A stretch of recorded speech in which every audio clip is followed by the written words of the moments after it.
আমরা ধানের শীষ প্রতীক থেকে হারিয়েছি একটি ষড়যন্ত্রের মাধ্যমে।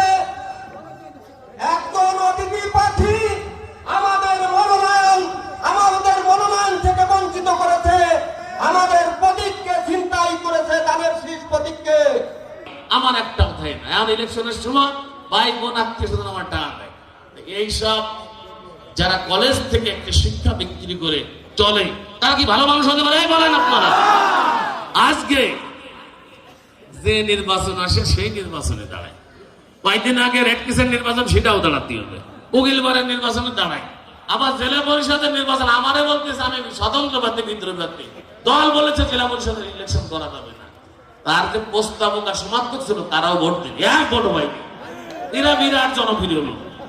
তাই বলে আর একজন দুর্বৃত্ত হয়েছে বিদেশে ছিল, সে ওই নড়ালের আর একজন আছে তার শিষ্য, সব টাকা সন্ধ্যা মন্দা ধরে বেড়ে জানেন না আপনারা। এরা যদি ভোট চাই ভোট দেবে?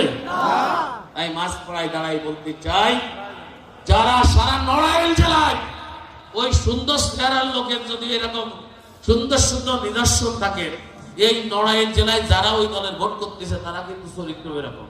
বিএনপি তার হাতেই মারায়, অন্য কারোর হাতে বিএনপি মারায় না। আজকে তাই বন্ধুরা, বাঁশির কাছে আমার উদাত্ত আহ্বান থাকবে, আমার বিনীত অনুরোধ থাকবে, আগামী 12 তারিখে এখানে যারা আপনারা উপস্থিত হয়েছেন তারা প্রত্যেকে বাড়ি বাড়িতে ভোট চেয়ে 12 তারিখের কলস মার্কার ভোটের বিপ্লব ঘটাবেন। প্রিয় বন্ধুরা আমার, তিনি কোন নির্বাচন না করে ছাড়ে না, নির্বাচন আসলেই নির্বাচন করে সেই নেতা। আমি তার নাম বলতে চাই না, আমরা তার নাম বলতে চাই না।